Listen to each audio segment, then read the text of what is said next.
karya nyata kami untuk Indonesia. Kembangkan potensi ekonomi bangsa, aman dan profesional dengan layanan prima, jujur dan integritas untuk semua nasabah. Agrodana Futures untuk kita semua, andalan keuangan masa depan kita. Tarik dana dengan mudah, semua transaksi aman, impian keluarga mewujudkan masa depan indah. Agrodana Futures, the best full service broker.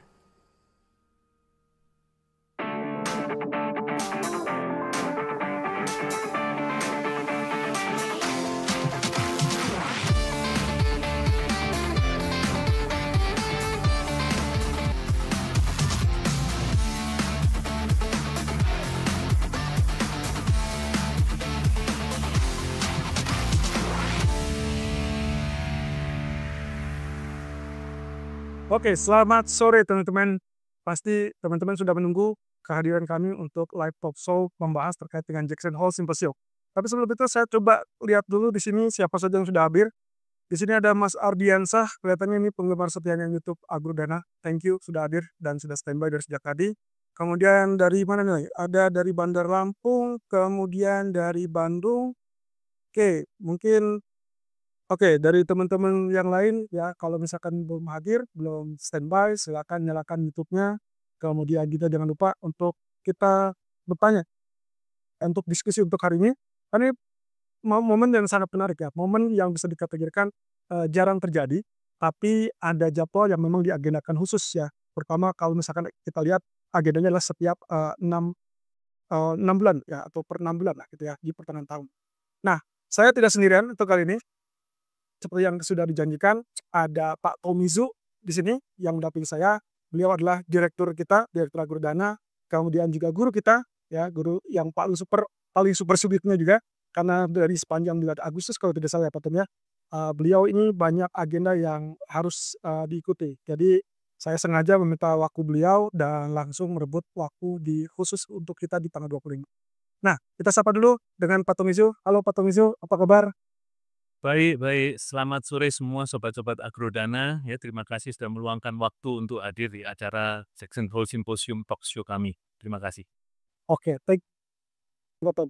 Ya, saya tahu ini agendanya yang paling sibuk, tapi mohon maaf nih, kalau misalkan kita lihat dari agenda yang akan terjadi nih Pak Tom.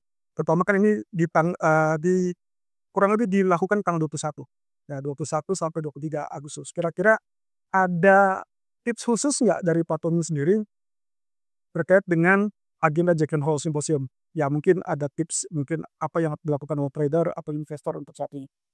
Ya, menurut pengalaman saya, kalau saya perhatikan Jackson Hole ya, memang kita sebagai trader maupun investor perlu memperhatikan detail-detail apa yang disampaikan, terutama oleh ketuanya The Fed, gitu ya. Karena ini adalah suatu event besar di mana banyak bank sentral ikut hadir, dan tentu saja mereka pun juga berharap ada petunjuk nih, kira-kira seperti apa. Ditambah lagi, seperti yang kita ketahui bersama, jabatannya Ketua The Fed saat ini akan berakhir di tahun depan, itu sudah tidak keburu untuk Jackson Hole lagi. Oke, berarti yang terakhir ya? Betul sekali. Jadi ini akan sangat menarik nih. Oke, buat teman-teman, buat Sobat Agrodana, kira-kira siapa yang belum tahu tentang Jackson Hole Symposium? Ya, lebih baik kita coba cek terlebih dulu tayangan VT berikut ini.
Oke, ya jadi tadi sudah kelihatan VT-nya, jadi sekilas terkait dengan Jackson Hole Symposium.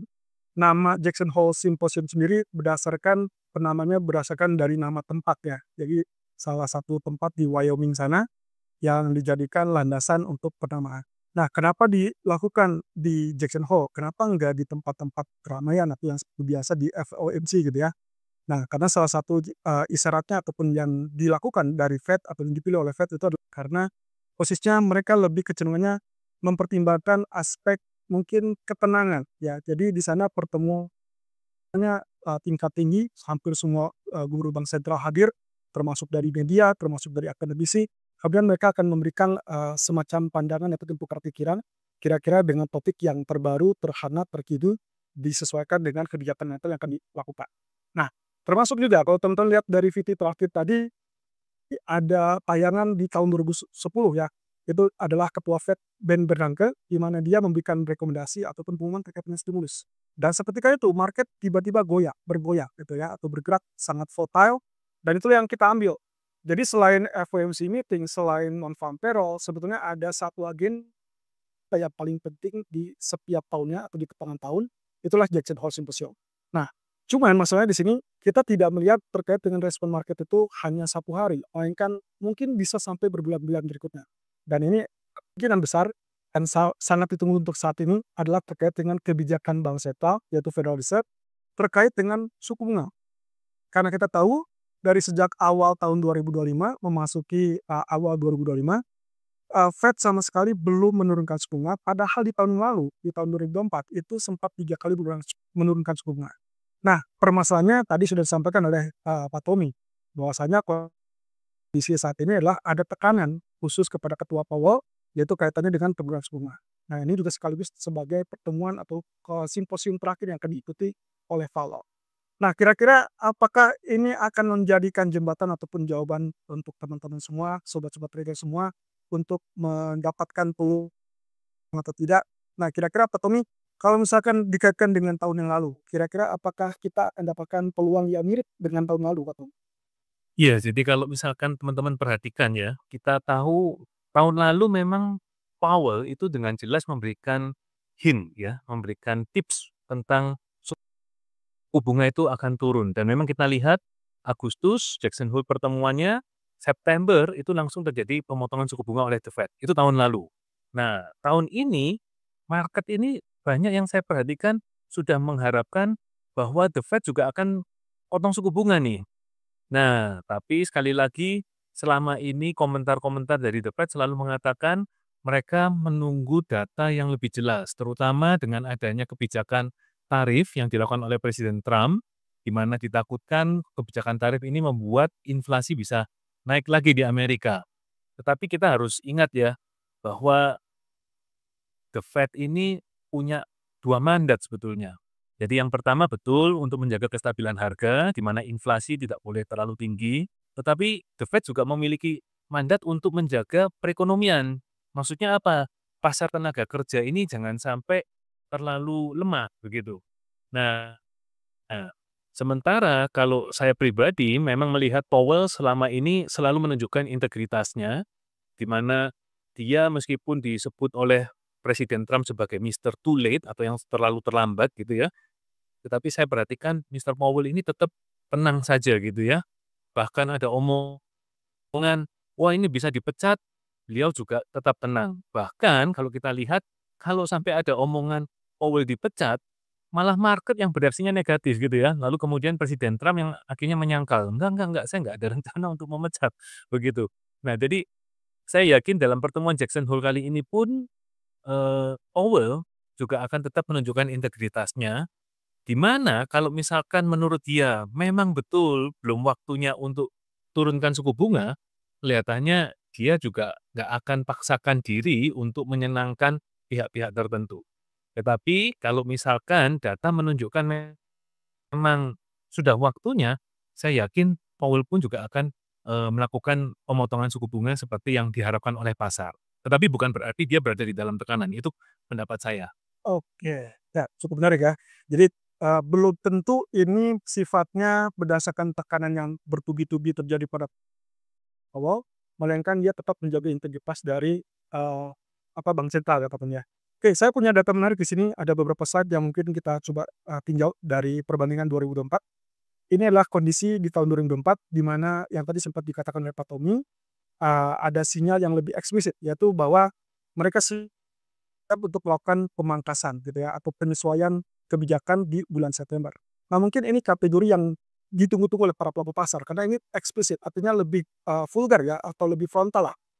Jadi tidak perlu membayangkan terkait dengan kalimat ini kira-kira artinya apa, tapi melainkan dia sudah memberikan indikasi. Nah kemudian yang kedua juga terkait dengan masalah menyoroti pasar tenaga kerja. Jadi di tahun 2024 pun hasilnya hampir sama, kondisinya inflasi yang relatif bisa dibilang beberapa pejabat masih bilang masih cukup tinggi, tapi intinya sih secara keseluruhan dia relatif turun. Nah tapi ada yang lebih urgent waktu itu adalah pasar tenaga kerja. Nah mirip mirip banget apa yang tadi disampaikan Pak Towi. Kemudian kalau kita compare dengan dot plot-nya, kurang lebih dot plot situasi waktu, Juni ya, terakhir itu, tahun 2024, itu menunjukkan ada kondisi bahwa, mereka masih memperkirakan sambungan dari, atau kelanjutan dari pemangkasan suku bunga itu di tahun 2005 sebanyak 2 kali. Dan bahkan kalau kita compare dengan FOMC Juni 2025, ternyata hasilnya juga sama, result-nya sama. Mereka tidak merubah itu, mereka masih membuka open untuk masalah pemangkasan 2 kali.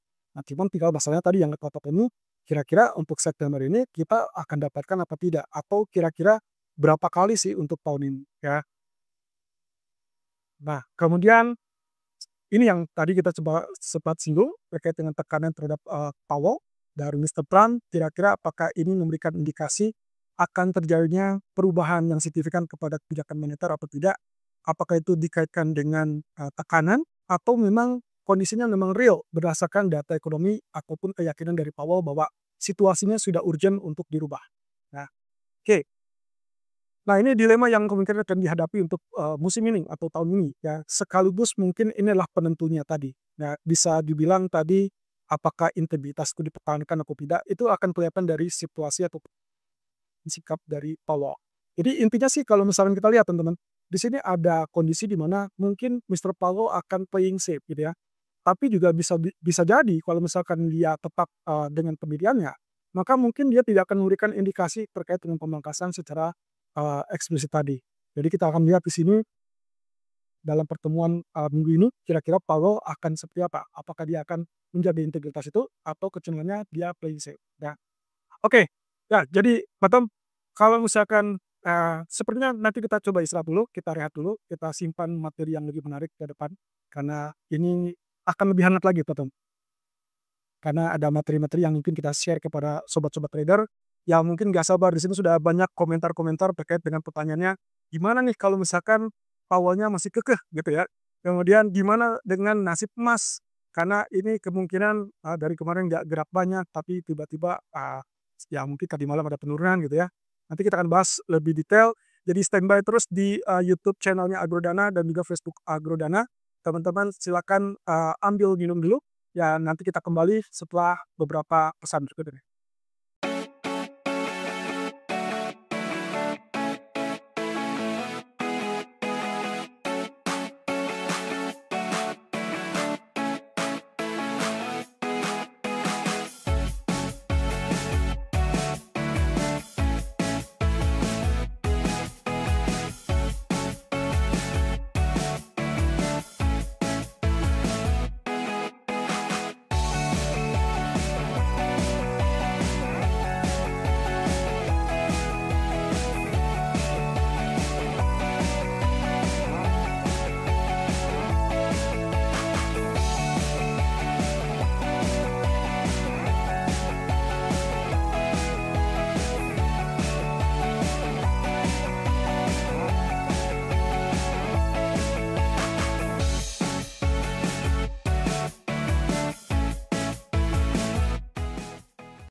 Oke, kembali lagi di segmen kedua teman-teman. Jangan kemana-mana, pokoknya ini tetap kita akan lanjutkan sampai 1 jam ke depan ya. Jadi full 1 jam. Di segmen kedua ini kita akan coba share terkait dengan pandangan dari beberapa bank. Ini katanya dengan Jackson Hole nanti ya. Dan kemudian nanti juga akan kita compare dengan apa yang dimiliki oleh Pak Tom sebagai data penunjang ya. Oke, kita lihat ke sini teman-teman. Ada pernyataan ataupun pandangan dari Morgan Stanley. Yang pertama, dia menyatakan bahwa kemungkinan kalau dilihat dari Jackson Hole tahun ini, kayaknya nggak mungkin terlalu eksplisit gitu ya. Jadi dia bilang, kalaupun misalkan terjadi, masalahnya adalah CPI atau data inflasi tidak menunjang untuk pemangkasan. Jadi dia ragu kalau misalkan ternyata Powell kali ini bisa memberikan isyarat yang diinginkan oleh para pelaku pasar, ini kaitan dengan KP. Jadi kemungkinan kita anggap ini pandangan yang relatif hawkish ya, artinya tidak ada kesepakatan untuk ataupun peluang untuk terjadinya pemangkasan. Sementara di sisi lain, dari Goldman Sachs ini termasuk yang paling optimis, nadanya paling optimis dari sejak awal. Dia meyakini bahwa ada kondisi di mana situasinya akan relatif sama dan pengulangan terjadi persis dengan apa yang terjadi di 2024.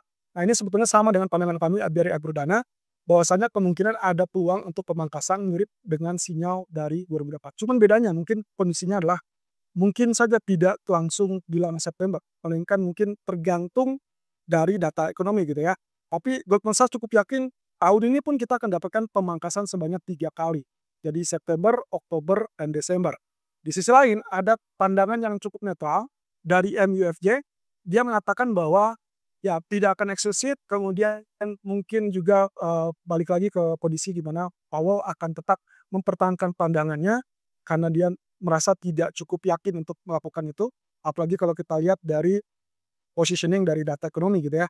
Jadi intinya sih kalau dari MUFG ataupun dari ketiga bank ini, kecenderungannya mereka masih bisa gagal kalau misalkan lihat dari data ekonomi. Nah, data ekonomi yang terdekat berarti kita akan lihat di sini data CPI ataupun non-farm payroll yang akan dirilis di tanggal 5 dan tanggal 11 September. Oke, kita kembali nih. Jadi betul dari data-data ataupun pendapat-pendapat bank yang tadi kita kemukakan, ada beberapa pandangan yang cenderung berbeda. Ada satu yang cukup yakin, ada yang satu relatif mungkin netral, artinya dia nggak punya gambaran. Kemudian yang ketiga yang dia sama sekali tidak yakin ini akan terjadi pemangkasan. Nah kira-kira Pak Tony punya data apa nih Pak Tony? Ya, jadi kalau kita perhatikan ya, memang bank itu analisnya bisa berbeda ya. Kayak contoh kalau kita lihat Goldman Sachs, Citigroup, nah mereka perkirakan akhir tahun ini akan 3 kali potong suku bunga. Kemudian tahun 2026 masih akan pada potong 2 kali. Itu kalau dari Goldman Sachs sama Citigroup. Tapi kalau misalkan kita lihat JP Morgan, UBS, mereka perkirakan cuma 3 kali sama sekali gitu ya. Nah yang menarik mungkin kayak Morgan Stanley. Morgan Stanley mengatakan kelihatannya tahun ini nggak akan potong suku bunga. Tapi kalau teman-teman cari beritanya, Morgan Stanley meskipun mengatakan tahun ini tidak akan potong suku bunga, tahun depan mereka perkirakan 7 kali potong suku bunga.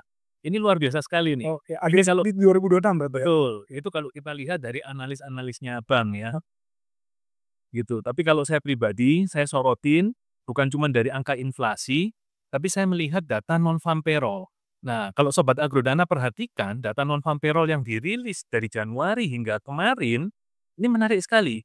Kenapa? Karena data non-farm payroll itu menunjukkan nilai tertinggi itu rilis bulan Januari, di mana ini menunjukkan data Desember 2024. Nah, sejak itu data non-farm payroll tidak pernah lebih tinggi dibandingkan angka rilis bulan Januari. Itu yang pertama. Berarti Januari angkanya tertinggi, kemudian setelah itu semuanya di bawahnya. Nah, yang kedua, data yang dirilis biasanya akan dicek ulang, kemudian kalau ternyata kurang akurat akan direvisi. Nah, teman-teman kalau perhatikan, revisi yang dilakukan oleh Departemen Tenaga Kerja di sana ya, dari data Januari sampai yang terakhir, itu revisinya ternyata revisi turun. Gitu. Nah, yang paling parah adalah yang rilis kemarin. Oke. Awalnya rilis 147.000, ternyata setelah direvisi cuma jadi 14.000. Nah, tentu saja ini adalah sesuatu yang akan menjadi concern bagi The Fed. Dan kalau saya pribadi, perkiraan saya, dan The Fed melihat data seperti ini, ada kemungkinan harusnya mereka akan kasih izin untuk potong suku bunga. Oh, Meskipun sampai hari ini takut inflasi karena tarif. Sementara kalau kita lihat data inflasi dari awal tahun sampai sekarang ya cukup stabil. Gitu ya, meskipun ada tarif yang mulai masuk, ada mungkin yang tarifnya terlambat, kelihatannya inflasinya cukup stabil oke. gitu. Stabil ini berarti dengan pengertian, kalaupun naik bukan berarti kenaikan yang lonjakannya permanen gitu ya Pak Tom ya, lebih kepada sifatnya lonjakan sesaat. Iya. Oke, berarti ini juga sesuai dengan yang diyakini oleh Christopher Waller, salah satu pejabat Fed yang sejak bulan Juni kalau tidak salah, dia selalu bilang bahwa tidak yakin inflasi ini akan melonjak gara-gara tarif tiba-tiba bertahan lebih lama. Jadi dia cukup yakin dengan lonjakan 1 atau 2 kali, ditambah lagi dengan Michelle Bowman. Yang terakhir kalau tidak salah di FOMC Juli itu ada 2 orang yang cenderung berbeda pandangan dengan, pejabat lainnya. Nah, kira-kira dengan posisi ini Pak Tom, apakah mungkin dengan nantinya kan ada nih, salah satu kalau tidak salah Adriana Kuga sudah resign ya, sudah resign kemudian diganti oleh salah satu bisa dibilang orang dekat dari Trump. Nah, apakah ini akan mempengaruhi kira-kira keputusan ataupun pandangan dari gubernur bank yang lain, Pak Tom? Ya, jadi kita tahu ya kalau dalam strukturnya FOMC ya. Jadi FOMC ini bukan keputusan oleh satu orang. Jadi tidak bisa ketua The Fed mengarahkan semua anggota, tetapi setiap orang akan dites integritasnya gitu. Dan saya yakin mereka semua dengan sumpah jabatan dan sebagainya, mereka pasti akan menjalankan tugas sebaik-baiknya. Nah, meskipun katakanlah ada satu calon lagi ini misalkan memiliki ya dalam tanda kutip pengaruh dari Trump, saya yakin semuanya tetap akan bekerja secara profesional, Integrity ya? integritasnya akan dipertaruhkan, tetapi saya yakin juga dengan data-data yang ada pun tidak menutup kemungkinan para pejabat The Fed ini cukup Bergeser ya? siap bergeser, Oke. gitu. Oke, ada beberapa data yang saya miliki juga. Jadi terakhir itu kalau tidak salah ada Mary Daly. Jadi salah satu pejabat Fed yang kategorinya adalah presiden cabang ya, presiden cabang Fed yang juga, dari sejak bulan Juni sebetulnya dia sudah memberikan indikasi mendukung untuk penurunan suku bunga. Hanya saja mungkin dia tidak sefrontal dari Waller ataupun Bowman. Dia dengan juga Austin Goolsbee itu lebih kecenderungannya lebih sabar menunggu data. Ya mungkin ini patokannya hampir mirip dengan waktu FOMC Juli. Pernyataan terakhir dari Powell itu adalah perhatikan data inflasi Juni, Juli, Agustus. Berarti saya rasa ini cukup ini ya korelasinya dengan tadi yang kata Pak Tony. Berarti mau tidak mau nih data ekonomi Agustus yang dirilis di September itu kemungkinan akan menjadi clue gitu ya. Kalaupun misalkan kita asumsikan saat ini CME Fed Watch itu sudah ada 84% peluang untuk cut rate di bulan September. Berarti mungkin juga dengan data non-farm payroll yang tadi sebagai catatan adalah revisinya terlalu jomplang ya. Berarti ada kemungkinan ini akan menjadi penentu apakah nanti September itu akan 25 basis point atau 50 basis point mungkin gitu ya. Oke. Nah, ini ada data lain yang juga kita perlu share ke teman-teman. Jadi ini kondisi terbaru teman-teman yang mungkin teman-teman bisa lihat di sini. Trump versus Powell kelihatannya belum akan selesai, tapi mungkin ini akan menjadi titik aman atau tidak amannya seorang Powell. Ini kondisi yang bisa membuat dia terancam, bisa jadi mungkin bukan dipecat ya, lebih tepatnya untuk didesak mundur ya. Entah bagaimana caranya, karena dengan konsekuensi pemecatan tidak mungkin dilakukan dan itu sudah kelihatan tadi sudah sempat disinggung oleh Pak Tommy, sempat terjadi respon negatif kalau misalkan terjadi pemecatan dan itu langsung diklarifikasi. Nah, sekarang kita berandai-andai, kalau seandainya di minggu ini kita tidak melihat ada sinyal apapun terkait dengan ke arah dovish ataupun ke arah pemangkasan, entah itu 25 atau 50 basis point, saya rasa yang paling memungkinkan adalah Trump akan mencari upaya untuk mendesak kemunduran ataupun pengunduran diri dari seorang Powell. Nah, kasus yang terakhir yang kita dapat adalah masalah renovasi gedung Federal Reserve. Kemungkinan itu akan menjadi sumber yang dicari-cari lah gitu ya oleh Trump. Tapi mudah-mudahan tidak terjadi. Nah, kondisinya dia sudah siapkan beberapa calon. Ada total 11 calon yang kompeten atau dianggap kompeten. Ada mayoritas dari mantan gubernur bank sentral, kemudian ada beberapa yang kategorinya mungkin orang dekat Trump atau dalam lingkaran Trump. Kemudian sisanya 2 orang dari profesional yang saya lihat di sini ada dari BlackRock dan juga Jefferies. Nah, ini cukup menarik nih. Jadi ada mungkin kalau kita ingat dengan Scott Bessent, Menteri Keuangan Amerika, itu juga diambil dari profesional ya, jadi profesional. Jadi kelihatannya bisa jadi nih 2 calon yang terakhir ada Feroz ya di situ, kemudian Reader itu adalah sosok yang bisa dikategorikan sebagai profesional. Kita belum tahu nih pekerjaan mereka seperti apa, tapi akan menarik untuk dinantikan. Kalau misalkan sampai terjadi katakanlah mungkin kalimat yang relatif hawkish dari seorang Powell, mungkin dia akan mempercepat proses pengunduran diri atau mendesak untuk Powell mengundurkan diri. Jadi ini yang akan menjadikan dia cukup ramai ya untuk nanti ke depannya kira-kira apakah itu akan terjadi apa tidak. Nah, ini komposisi terakhir teman-teman. Posisinya dari Federal Reserve itu ada di situ ada yang saya tanda di kotak. Itu adalah 2 orang yang kecenderungannya memiliki perbedaan pandangan di FOMC Juli terakhir kemarin dari Christopher Powell dan juga Michelle Bowman. Dan dua-duanya ini adalah calon pengganti ketua Fed Jerome Powell juga. Nah, ditambahkan satu yang sudah dimasukkan ke situ adalah Miran ya, Stephen Miran, calon atau ya sudah resmi ya, sebenarnya sudah resmi ditunjuk untuk menggantikan Adriana Kruger di Gubernur Bank Sentral. Oke, jadi yang paling menarik di sini statement-statement ataupun pendapat-pendapat dari para pejabat Fed. Nantinya kecenderungannya kita akan lihat di sini akan terjadi mungkin semacam perdebatan yang lebih terbuka kaitannya dengan apakah mereka akan melakukan cut rate segera atau tidak. Nah, berarti kalau misalnya tadi dengan asumsi bahwa Pak Tani bilang mungkin mereka masih terjaga profesionalitas, tapi kita tidak tahu ke depannya apakah Stephen Miran itu sengaja disisipkan ke dalam jajaran Gubernur Bank Sentral untuk minimal menambah daya juang mungkin ya Pak Tani ya. Daya juang dari seorang Trump yang kekeh banget dari sejak awal pelantikan ingin terjadi cut rate gitu ya.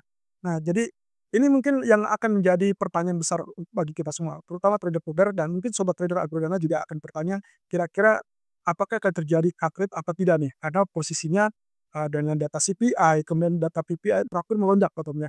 Dengan retail sales juga melonjak ke 0,9% terakhir, lalu kemudian dikaitkan dengan mungkin kondisinya apakah kita melihat ini posisinya dari perlambatan ekonomi, atau mungkin hanya murni masalah tenaga kerja Pak Tom? Ya, jadi kalau kita perhatikan sekali lagi data non-farm payroll memang dari awal tahun hingga bulan Agustus kemarin semuanya menunjukkan pelemahan. Dan tentu saja ini sebetulnya sudah signal ya. Signalnya ini berbahaya kalau dibiarkan. Karena apa? Kalau misalkan ekonomi sudah terlanjur crash, untuk membangkitkan itu pasti lebih berat. Jadi lebih baik jangan sampai crash, lalu suku bunga udah mulai diturunkan, dan kita lihat bank-bank sentral di Eropa pun juga udah melakukan hal yang sama. Oke, sudah rutin ya, malah lebih rutin ya. Bahkan Indonesia pun hari ini juga melakukan pemotongan suku bunga. Asik. Oke. Gitu ya. Jadi begitu bank sentral melihat ini pertumbuhan ekonomi mulai berat nih, nah biasanya mereka juga akan tidak menunggu terlalu lama.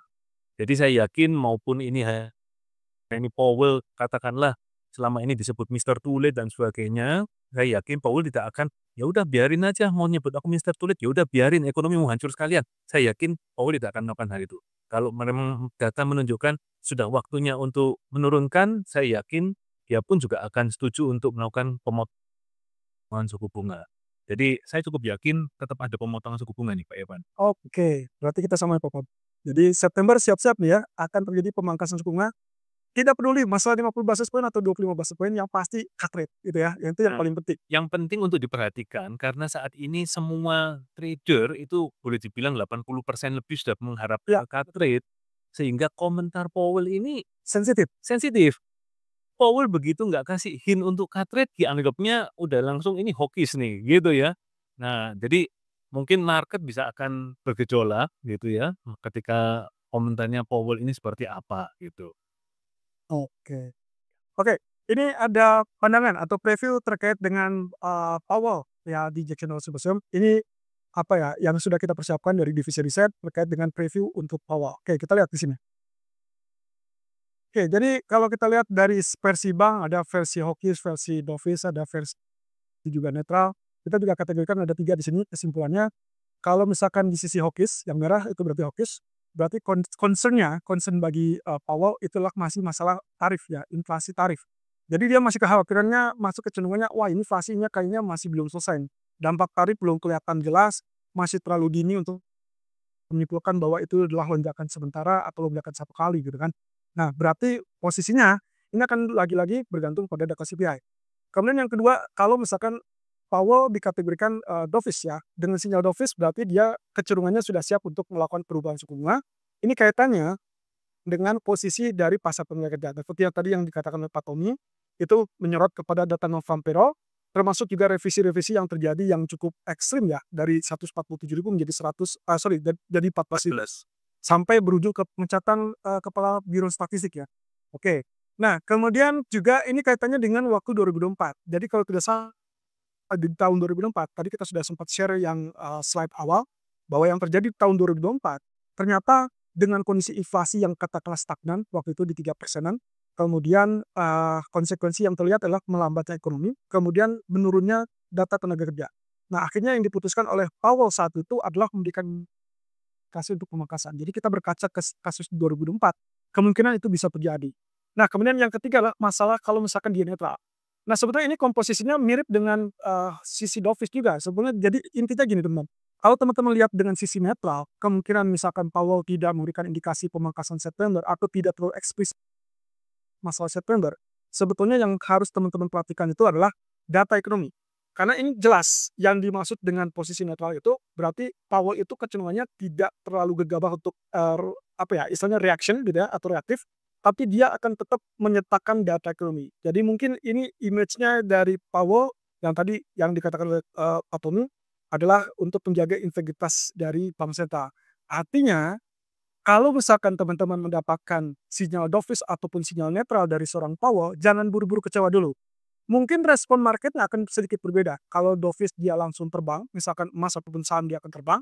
Tapi kalau misalkan netral, itu kemungkinan yang terjadi adalah saham dan emas kemungkinan turun dulu. Turunnya mungkin agak ekstrim, tapi jangan khawatir. Karena kalau misalkan kuncinya September, berarti ya kita tinggal tunggu data 5 September dan data 11 September. Kalau itu ternyata memenuhi persyaratan, salah satu dari itu, kemungkinan kita akan dapatkan KT di bulan September. Kurang lebih seperti itu. Ya, jadi potom kalau misalkan kita lihat dari concern yang sampai saat ini terjadi, hampir bisa dibilang kita sudah mulai mengarah kepada pasar tenaga kerja kayak gitu ya.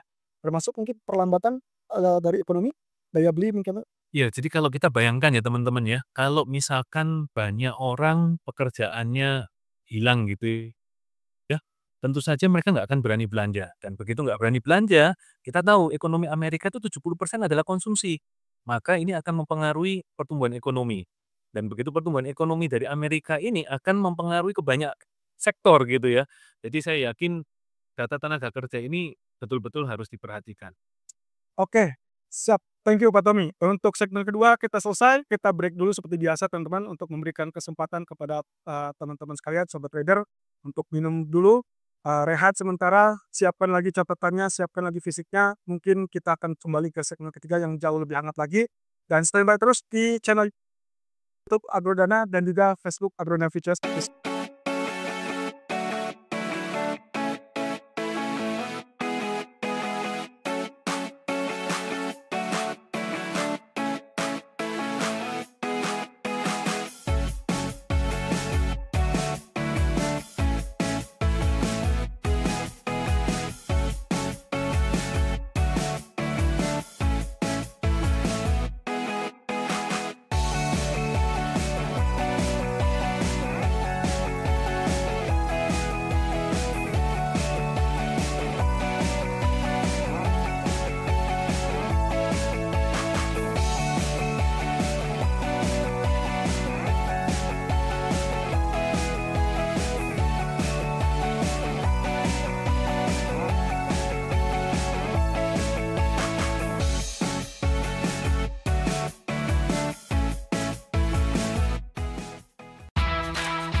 Oke, kembali lagi dengan segmen ketiga. Ya, kali ini kita akan coba lihat dari beberapa potensi yang mungkin terjadi yang sudah kami siapkan dari divisi riset terkait dengan Jackson Hole Symposium. Ya, ini dia. Oke, kami compare dengan 3 skenario seperti yang tadi sempat kita tayangkan, ada statement hawkish, dovish, dan juga netral, ya. Oke, yang perlu kita lihat di sini, kira-kira sinyalnya apakah akan dovish atau akan relatif hawkish atau akan seperti apa? Oke, yang pertama kalau misalkan hawkish, jelas di sini yang paling utama untuk menguat adalah US dollar. Jadi silakan kalau misalkan Anda mendengar kalimat yang hawkish, kecenderungannya hawkish itu berarti dikategorikan tidak ada pemangkasan suku bunga dalam waktu dekat terutama, maka itu kemungkinan dia akan memberikan sinyal ataupun tekanan kepada indeks saham, kemudian emas dan juga beberapa currency yang berseberangan atau berlawanan dengan US dollar. Nah, sementara untuk USD Japanese Yen itu kecenderungannya justru mengalami kenaikan ya, mirip dengan US dollar. Nah, di sisi lain kalau misalkan sinyalnya adalah dovish, maka akan kita lihat adalah sebaliknya. Posisi ini akan menguntungkan untuk emas, untuk indeks saham, kemungkinan akan rally bertubi-tubi. Kemudian juga currency lain seperti pound sterling, euro ataupun bahkan Australian dollar ini akan mulai kenaikan sehubungan dengan memanfaatkan tekanan kepada US dollar. Nah, bagaimana dengan rate USD Japanese Yen? Tentunya dia akan mulai turun ya bareng dengan USD Swiss. Kemudian kalau netral, nah ini yang cukup menarik nih. Saya sengaja kasih tanda bintang, jadi posisinya adalah penjelasannya kurang lebih kalaupun misalkan ini netral, itu berarti sifatnya adalah penurunan sementara, karena ujung-ujungnya bukan berarti dia tidak yakin ataupun tidak akan melakukan pemangkasan, melainkan itu akan menunggu data 5 dan 11 September. Jadi respon spontan atau respon sesaatnya itu adalah penurunan kepada emas, kepada gold, ataupun currency lain, sementara di sisi lain yen atau USD Japanese Yen dengan US dollar itu akan mulai kenaikan. Nah, kita coba tanya ke sisi Pak Tommy ya, mungkin ada pandangan yang lain terkait dengan reaksi ataupun respon market untuk kemudian hari, terutama untuk Jackson Hole Symposium. Kira-kira gimana Pak? Ya, jadi pasti saja market itu saya perhatikan selalu suka sesuatu yang gejolak short term gitu ya. Nah, gejolak short term ini mereka biasanya akan sangat fokus, padahal sebetulnya akan lebih mudah bagi kita untuk melihat gerakan dalam jangka waktu yang lebih panjang, jadi tren lebih panjangnya. Nah, kalau kita perhatikan ya, contohnya emas nih. Emas ini salah satu instrumen yang menarik karena harganya relatif naik lama gitu ya, naik banyak dan dalam waktu yang sudah beberapa tahun terakhir. Nah, kalau kita tanya, mengapa kok bisa emas naik terus nih Pak Irfan? Nah, data yang menarik ya kalau teman-teman perhatikan, kita tahu di Eropa, Uni Eropa, negara yang perekonomian terbesar itu pertama Jerman, 2 Prancis, 3 Italia. Nah, 3 negara besar ini memiliki cadangan devisa kisaran berapa ratus miliar. Seingat saya angkanya 300-400 miliar per negara gitu ya. Nah, 300-400 miliar US dollar ini ternyata yang sudah berbentuk emas itu kisaran 70-an%. Wow, Jadi ini ya. Jerman, Prancis, Italia cadangan devisanya sekitar 300-400 miliar per negara dan 70% lebih ini semua sudah berupa cadangannya emas. Nah, sementara kita tahu nih negara mana nih yang cadangan devisanya paling besar? Oke. Kita tahu, pertama China. China cadangan devisanya itu 3,5 triliun dolar, sobat. Yang kedua, Jepang. Jepang cadangan devisanya 1 triliun lebih. Ternyata lebih tinggi juga. Lebih tinggi dibandingkan Eropa. Oke. Nah, menariknya Cina, Jepang, ini cadangan devisa berupa emas itu hanya kisaran 6%. Nah, jadi saya pribadi melihat Cina, Jepang yang hanya memiliki emas 6% dibandingkan total devisanya, Ada kemungkinan masih ada beli. kemungkinan masih mau membeli. Ini kita baru lihat 2 nih, Cina, Jepang. Contoh lagi Singapura. Singapura cadangan devisanya juga ratusan miliar. Cadangan devisa emasnya baru 5%-an. Berarti cukup modal untuk membeli emas kembali. Betul. Jadi saya lihat bank sentral tetap kelihatannya akan melakukan pembelian emas di masa depan ya. Itu memang sebagai salah satu diversifikasi. Kalau di Eropa memang gila-gilaan. Polandia itu kalau kita lihat dari datanya World Gold Council itu menunjukkan Polandia itu bisa pembeli terbesar beberapa bulan terakhir nih. Gitu. Jadi memang kalau di Eropa mereka sangat concern dan mereka banyak melakukan pembelian emas. Jadi contoh kita lihat potensi pembelian emas oleh bank sentral, ya saya rasa harga emas masih tetap dalam proyeksi naik gitu. Ya, ini sekaligus menjawab pertanyaan teman-teman ya, yang sangat ragu nih, kira-kira wah jangan-jangan ini 3.500 yang pernah tercapai di tahun ini, kayaknya selesai nih Pak Pung gitu ya. Jadi tadi sudah ada fakta, ini berdasarkan data ekonomi. Jadi kalau misalkan kita lihat dari data-data yang juga menunjukkan devisa, kemudian juga cadangan emasnya yang kelihatannya masih bisa dinaikkan, ya berarti artinya lagi teman-teman, dengan kondisi yang terjadi ketidakpastian di seluruh dunia, termasuk juga di eranya Trump, saya rasa akan banyak ketidakpastian akan terjadi. Belum lagi geopolitik, kita bicara tentang geopolitik, kelihatannya belum akan waktu dekat beres ya Pak Pung ya. Masih akan ada gejolak lagi, mungkin timbul gejolak mungkin dari India dan lain-lain ya, atau dari wilayah lain. Belum lagi China dengan Taiwan, masih ada menyimpan potensi konflik dan lain-lain. Nah, jadi artinya di sini concern utama yang paling memungkinkan adalah semua mungkin bank sentral gitu ya, ataupun bahkan negara-negara masih berebut untuk membeli emas. Dan kelihatannya daya belinya masih cukup kuat. Dan itu yang membuat kenapa beberapa bank sampai berkali-kali menegaskan proyeksi mereka sampai 3.700 misalkan dari JP Morgan, kemudian Goldman Sachs mengatakan mungkin sampai ke 4.000 atau bahkan di tahun depan katanya sampai ke 4.500. Yang paling tinggi untuk saat ini kelihatannya Goldman Sachs atau mereka proyeksinya sangat mungkin bisa dibilang over bullish mungkin ya, dengan proyeksi ke 4.500 sementara bank-bank lain masih proyeksikan mungkin cuma kisaran 3.700 ataupun 3.800. Oke, ini yang cukup menarik teman-teman. Jadi posisinya kalau misalkan kita lihat dengan comparison dari peristiwa 2024, lagi-lagi kami masih cukup yakin akan ada pengulangan apa yang terjadi di 2024 itu akan terulang kembali di tahun 2005. Salah satu contohnya itu adalah cut rate. Nah, sekedar contoh lagi dari masalah waktu 2024 saja, Dot-Plot itu menunjukkan bahwa mereka hanya menyisakan satu kali pemangkasan. Ternyata setelah Jackson Hole Symposium memberikan eksplisit sinyal terkait dengan cut rate di bulan September, setelah September, tahu nggak yang terjadi? Ternyata Dot-Plot itu berubah menjadi proyeksi 3 kali pemangkasan.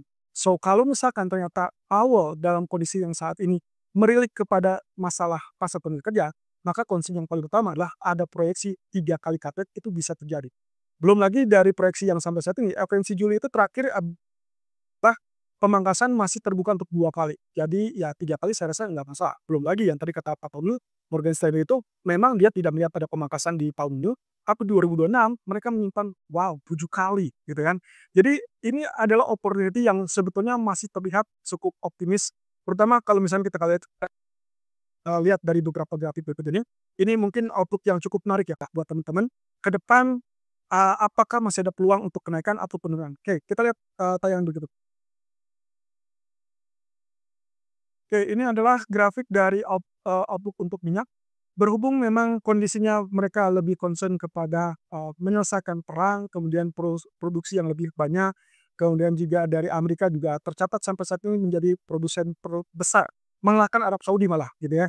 Jadi proyeksi kami untuk harga minyak ini kelihatannya masih akan ada tekanan turun, bahkan yang paling dekat itu adalah level $48 sampai $50. Itu kalau kita lihat dari based on historical, kemudian support yang cukup dekat dan juga termasuk psikologis, ada pola semacam pola mungkin descending trend channel. Kemudian kalaupun terjadi pantulan, kami merasa bahwa ini kemungkinan masih tetap harus menunggu at least ada pemulihan dari sisi ekonomi gitu ya, atau mungkin kalau misalkan terjadi perang gitu ya. Kemudian dasar yang kedua adalah kalaupun misalkan terjadi penurunan lebih lanjut, maka yang kami perlu perhatikan atau pantau adalah level 30 sampai $33. Nah, tapi apakah dia akan terjadi pengulangan sampai ke teritori $6? Saya rasa ini mungkin tergantung dari Arab Saudi. Kalau misalkan Arab Saudinya sedikit memanas dan dia produksi lebih banyak lagi daripada kompetitor ataupun dari negara lain, saya rasa bisa saja terjadi. Apalagi dengan konteks bahwa negara-negara OPEC lain ini kelihatannya masih membadal gitu ya. Jadi kesepakatan apapun itu tidak tercapai. Nah, kemudian ini adalah grafik Nasdaq. Sebetulnya ini pernah kita share di Instagram official Agrodana beberapa waktu lalu terkait dengan peluang V bottom atau V recovery, dan ini juga pernah kita bahas di live streaming ya beberapa kali. Jadi kalau teman-teman lihat di sini 2020 itu pernah terjadi yang namanya V bottom dengan target proyeksi yang sebetulnya kalau kita hitung gitu ya agak mustahil karena waktu itu all time high. Setelah itu ternyata memang dia sempat turun di bulan Februari sampai ke bulan Maretnya, tapi setelah itu bulan April sampai Mei kecenderungannya dia malah rebound dengan sangat cepat mengcover semua penurunan dan akhirnya breakout. Breakout inilah yang tidak diduga-duga akhirnya bikin rekor baru, tertinggi baru dan seterusnya sampai bulan Desember ya. Bulan Desember itu mengalami kenaikan signifikan chip akan rekor baru dan ternyata nggak berhenti. Tahun berikutnya lanjutkan kenaikan. Nah, otomatis kalau kita lihat dari pola yang terbentuk saat ini di tahun 2025, kita sudah lihat di weekly. Ini adalah base-nya ada weekly candle ya ataupun weekly chart. Teman-teman bisa lihat di situ polanya hampir sama, jatuhnya atau turunnya itu di bulan Februari sampai ke bulan Maret, lalu kemudian rebound-nya juga sama ya. Nah, entah kenapa kalau misalnya seperti ini, saya lebih enak melihat ini adalah copy paste dari tahun 2020. Walaupun mungkin pelecut atau pemicunya berbeda.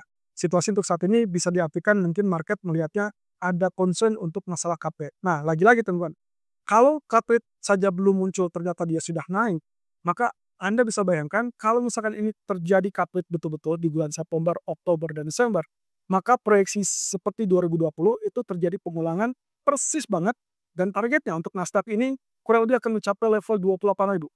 Sekarang ini 26.000. Jadi kalau misalkan 28.000 ya teman-teman bisa bayangkan ini relatif sangat-sangat wow gitu ya. Bahkan ada beberapa yang khawatir ini adalah bubble Pak Tom. Karena Nasdaq sudah terlalu impresif dari sejak mungkin sejak Trump ini ya dilantik gitu ya. Bahkan waktu dia mengumumkan kerjasama dengan Arab Saudi masalah chip dan juga terakhir kesepakatan dengan China. Nah, belum lagi yang kita perhatikan di sini adalah S&P 500, saudara kembarnya ya. Polanya juga sama, di 2020 juga sama, cuman bedanya adalah penyelesaian atau pencapaian target dari S&P itu agak lagging, agak lambat dibandingkan Nasdaq. Ya, kalau tadi kita lihat Nasdaq setelah tembus atau breakout resisten itu 6 bulan berikutnya itu naik sampai akhir tahun. Sementara kalau S&P 500 itu lanjut ke tahun berikutnya di bulan April 2021. Jadi kalau misalkan proyeksi seperti ini, kelihatannya sangat mungkin juga kalau misalkan asumsinya Desember cut rate, kemudian Januari lanjutkan cut rate gitu ya, Maret lanjutkan cut rate, ya optimisnya adalah S&P 500 masih bisa menggeliat dan lebih galak. Nah, terakhir ini yang juga mungkin teman-teman nantikan. Kira-kira ini apakah akan terjadi kenaikan atau penurunan gitu kan? Tadi sudah dengarkan dari Pak Tommy fakta data yang kita compare yaitu adalah dari data non-farm payroll, kemudian revisi non-farm payroll-nya, dan inflasi mungkin dianggapnya stabil, dia tidak terlalu melonjak tinggi, walaupun 3,1%, tapi dianggapnya masih cukup stabil. Berarti opsinya, kalau lihat dari grafik daily itu sebenarnya kita sudah lihat ini ya mungkin berhari-hari berdulu terakhir ya, adalah pola terkait dengan simultaneous triangle. Nah, kalau lihat dari polanya, harga ini saat ini bisa dibilang terakhir penurunan ke 3311 itu masih nempel juga ke support. Jadi harusnya kalau misalkan ini betul terjadi dan mungkin market sudah memprioritaskan terkait dengan hard rate ya, dengan opsi 84% peluang, maka kecenderungan kita akan melihat break area, apalagi kalau sampai dilanjutkan dengan kenaikan di atas 3420-an. Jadi kalau misalnya itu terjadi, kita prediksikan mungkin paling dekat 3.680-an atau bahkan ke level 4.000.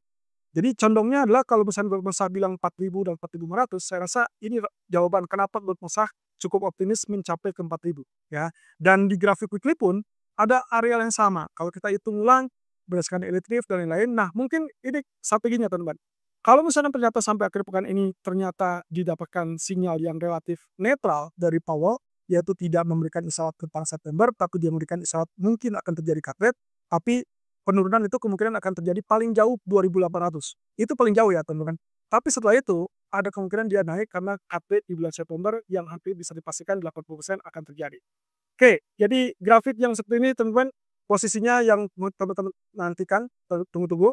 Berarti tadi yang sudah dijelaskan oleh Pak Tommy, otomatis kalau kita lihat dari bank ataupun dari negara-negara besar tadi, ada kecenderungan power untuk pembelian emas itu masih cukup kuat Pak Tommy. Betul sekali. Berarti kesimpulannya kita mungkin akan melihat level 3.700 atau bahkan lebih ya? Iya, kelihatannya demikian. Oke, tahun ini atau tahun depan? Mungkin tahun depan kita nggak bisa memastikan, tapi ya kita tahu sendiri kalau 3,5 triliun dolar ini masih 6% yang berupa emas. Kalau dia naik katakanlah ke 15%, saya nggak tahu tuh berapa besar yang dibeli. 300 miliar dolar teman-teman. Oke, 300 miliar dolar dibelikan emas, wah itu harga emas bisa kemana kan gitu ya. Itu baru dari satu China saja. dari satu channel, belum Jepang lah. Oke, menarik nih. Ya, lama-lama makin hangat, makin topik kita makin memanas dan menuju final. Berarti untuk saat ini kita akan break dulu, akan rest dulu. Kita akan kasih kesempatan untuk teman-teman bertanya di sesi keempat. Silakan siapkan pertanyaan teman-teman yang paling mungkin paling intens ya untuk melihat kira-kira dampak peluang dan kesempatan lah ya yang bisa dilakukan oleh teman-teman seperti apa. Oke, kita break dulu. Sampai ketemu nanti di sesi depan.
Oke, kembali lagi dengan live talk show untuk Jackson Hole Symposium. Dan kali ini di segmen keempat kita akan membahas atau menjawab pertanyaan teman-teman, tapi berhubung waktu yang juga sudah cukup padat, kita akan batasi. Ada 3 pilihan pertanyaan di sini. Oke, pertanyaan pertama dari Pak Angan Kingkong. Oke, kita coba cek di sini. Pertanyaannya adalah, berharap Power Dovish, kemudian jika tiba-tiba Power Hawkish, Capital Team itu sedang hold go di 2.800, apakah di-cut saja? Kemudian apakah hedging bank sentral masih membantu, serta faktor geopolitik Trump menurut Taiwan seperti apa? Oke, itu cukup menarik ya. Kalau kita kaitkan dengan apa yang tadi kita sudah bahas di grafik terakhir, ya, di weekly outlook, saya sempat menggambarkan ada situasi di mana kalau misalkan ternyata netral atau dengan kata lain tidak memberikan untuk pemangkasan di bulan September, berarti ada kecenderungan dia relatif turun dulu. Nah, turunnya ini kelihatannya ekstrimnya adalah ke area 2.800. Jadi kalau misalkan Bapak tanya apakah ini harus di-cut atau tidak, kalau saya pribadi melihat ini situasinya tergantung ya, posisinya apakah itu diamankan terlebih dulu, atau kita konteksnya mempertahankan berarti fokusnya diturunkan gitu ya. Karena kita masih tetap yakin bahwa tanggal 5 dan 11 September itu akan menjadikan penentu apakah Powell dan kawan-kawan akan melakukan pemangkasan atau tidak. Kecuali nih, kalau September ternyata betul-betul tidak ada atau tidak terjadi pemangkasan. Jadi cerita dasarnya atau cerita yang paling singkatnya adalah Jackson Hole Symposium mungkin akan menjadi kekecewaan, tapi bukan berarti pemangkasan suku bunga itu tidak akan terjadi. Dan seperti yang tadi disampaikan oleh Pak Tommy, hedging bank sentral, kemudian juga terkait dengan pembelian potensi dari China ataupun dari Jepang, itu masih akan berlangsung. Jadi artinya di sini, kalau secara keseluruhan kita masih cukup yakin bahwa emas ini long term-nya, ya mungkin dalam 6 bulan ke depan minimal, itu kita akan masih lihat rally ataupun kenaikan. Nah, termasuk mungkin juga di tahun depan. Kalau misalkan kita lihat ada proyeksi di bulan September itu FOMC The Fed gitu ya, di bulan September memberikan indikasi akan ada 2 atau 3 kali di tahun 2026, berarti kemungkinan potensi untuk kenaikan emas ini masih bisa berlanjut di tahun depan. Nah, permasalahannya adalah mungkin bukan hanya itu, karena penggantian atau pergantian pimpinan dari Powell kepada penggantinya nanti, itu akan menjadi pertanyaan dasar, yaitu apakah nanti bank sentral itu akan relatif lebih independen atau justru akan diganggu oleh politik. Itu masih tetap tanda tanya besar ke depannya. Nah, kemudian pertanyaan kedua nih, kita lihat di sini dari ICME ya, apakah akan terjadi pemangkasan suku bunga? Karena kan target Fed itu inflasi Amerika stabil di 2% gitu ya. Kemudian core CPI atau core PPI-nya kemarin masih di area 3% dan PC-nya rata-rata di area 2,7. Oke, masih di atas target Fed. Oke, jadi posisinya seperti tadi kita sudah sempat bahas juga dari Pak Tommy, bahwa kondisi dari keseluruhan data sebetulnya kalau kita compare, kita nggak bisa melihat dari data satu kali muncul gitu ya. Artinya ini balik lagi dengan apa yang selalu ditekankan oleh Powell dan kawan-kawan, bahwa data yang dimaksud untuk menjadi kebijakan atau dijadikan kebijakan itu berdasarkan progress by progress. Artinya kalau kita compare lagi dalam 1 tahun terakhir, maka itu yang akan menjadi rujukan. Kira-kira apakah inflasi itu betul naik, dalam artian mungkin naiknya adalah menggerogoti sisa penurunan yang kemarin. Kalau tidak, berarti artinya kenaikan atau lonjakan yang terjadi di belakangan hari atau di belakang bulan ini, 1 bulan terakhir ya kalau tidak salah, itu kecenderungannya tidak dianggap sebagai pengganggu. Jadi apakah masih ada potensi untuk cut rate? Ya tadi sudah disampaikan oleh Pak Tom juga, ada kecenderungan itu masih tetap bisa terjadi. Nah, jadi bukan lonjakan satu kali data, melainkan kita harus melihat itu beruntun 3 kali nih kejadian paling signifikan. Kecuali kalau misalkan data bulan September, September inflasinya tiba-tiba muncul 4%. Saya rasa itu mungkin akan memberikan rambu-rambu yang paling jelas untuk Fed untuk menghentikan penurunan suku bunga. Tapi seperti yang dikatakan oleh Trump, kalaupun inflasinya naik, ya tinggal naikin saja suku bunganya, seperti itu gitu ya. Nah, kemudian yang terakhir dari pertanyaan yang disampaikan oleh Pak Asiasat ya. Bagaimana tanggapan Bapak dengan rilisnya FOMC malam ini dan kapan sekiranya market akan bereaksi terhadap itu? Apakah saat rilis FOMC nanti malam atau saat Powell berbicara? Oke, konteksnya gini teman-teman, ya sobat trader, kalau misalkan berhadapan dengan satu event penting yang jarang muncul, artinya intensitasnya jarang, berarti itu adalah data atau pengumuman yang relatif lebih ditunggu oleh para pelaku pasar. Jadi artinya kalau misalkan saya ditanya pendapatnya untuk masalah FOMC minutes nanti malam, berhubung ini pernah kita bahas juga di setiap live streaming ataupun di video fundamental, kalau berurusan dengan FOMC minutes itu biasanya jarang direspon. Jadi artinya FOMC minutes itu kan kecenderungannya adalah simpulan ataupun rangkuman dari keputusan di bulan sebelumnya. Artinya market sudah tahu keputusannya adalah ditahan, kemudian ada 2 orang yang berbeda. Nah, 2 orang yang berbeda itu sudah memberikan alasan, gitu kan.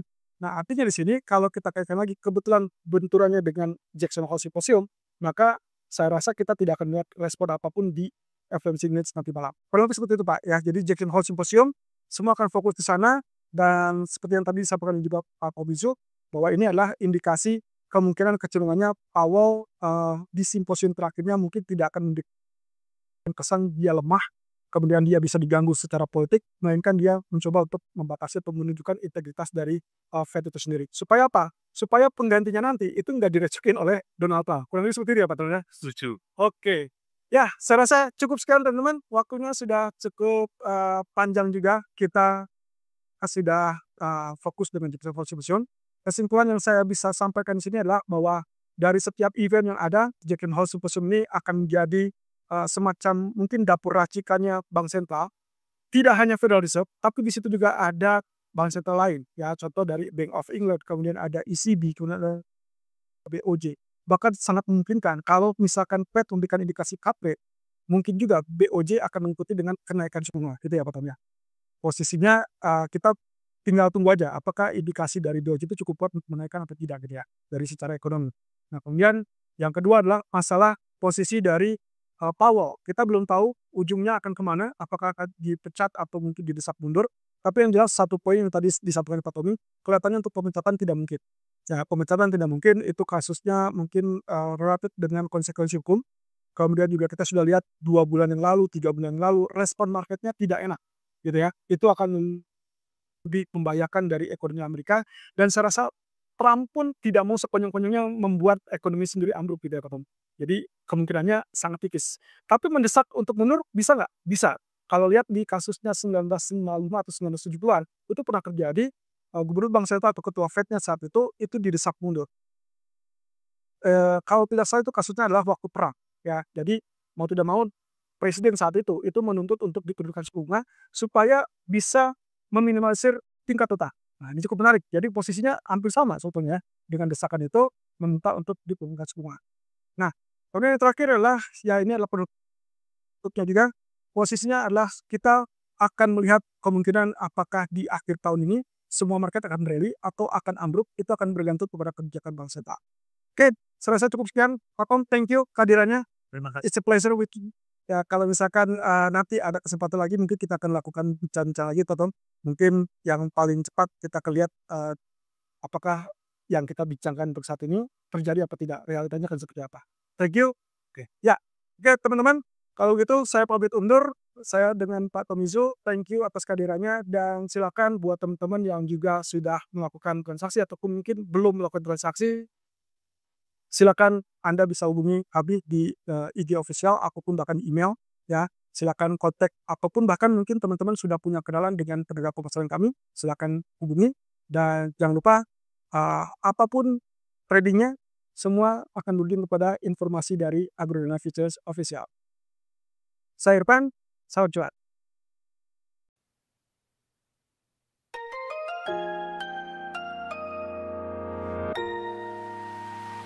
Karya nyata kami untuk Indonesia, kembangkan potensi ekonomi bangsa, aman dan profesional dengan layanan prima, jujur dan integritas untuk semua nasabah. AgroDana Futures untuk kita semua, andalan keuangan masa depan kita. Tarik dana dengan mudah, semua transaksi aman, impian keluarga mewujudkan masa depan indah. AgroDana Futures, the best full service broker.